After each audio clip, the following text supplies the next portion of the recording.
Today I'm joined by Tyler McMurtry with SGI, and today we're going over some safe driving tips. To start, you had a recent media release regarding the 3-second rule while driving. Can you go over that for those who might be unaware?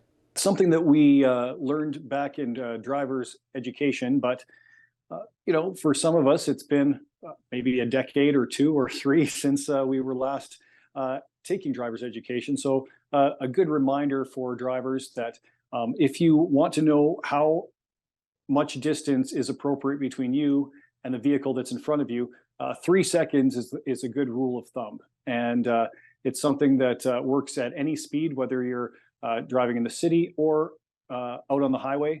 No matter what speed you're traveling, three seconds gives you that nice little cushion in ideal driving conditions to react if something unexpected happens, like the vehicle in front of you brakes suddenly. As we enter into June, more and more drivers are going to be on the road for their typical road trips. Can you go over some other safe driving tips for this month?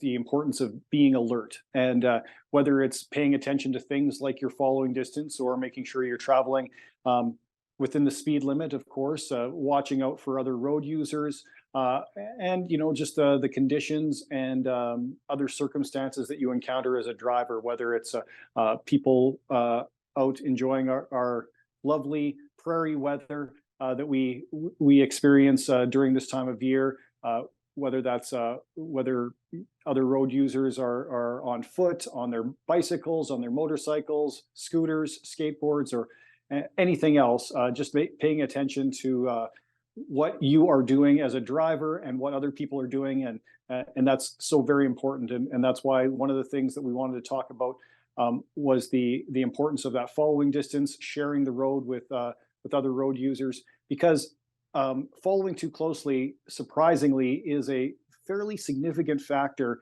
when we're looking at the number of collisions it causes. We're looking at, on average, in Saskatchewan, more than 4,000 collisions per year have following too closely as one of the factors that led to that collision. And unfortunately, sometimes those collisions can injure or even kill people. On average, more than 700 injuries result from collisions in which following too closely was a factor. Lastly, some of this warmer weather that we're seeing can lead to some very high windstorms or even possibly a tornado. If drivers find themselves on the road during these time frames, what should drivers do? Yeah, definitely. One of the things that we always recommend to drivers is, if you don't have to drive when the weather is nasty, don't. And if you encounter a situation where you're looking at a torrential downfall of rain or high winds that might make it harder to haul that camper that you were taking out to the lake, or any situation that just compromises your ability to drive that vehicle safely. In many cases, those conditions don't last long, so we always advise pulling over when possible, where it's safe, out of the driving lane, and waiting out the storm. That's the best circumstance.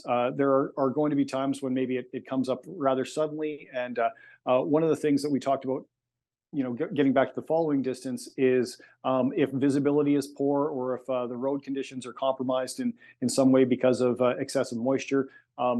Extending that following distance to 5 to 6 seconds is one thing that you can do, adjusting your speed accordingly as well. But really, the best advice when the weather is extremely nasty is to not try to drive during it, because you never know, especially if you're driving maybe on an unfamiliar stretch of road, how big that puddle is and what lies beneath it. Is there a pothole that might end up damaging your vehicle if you drive through it?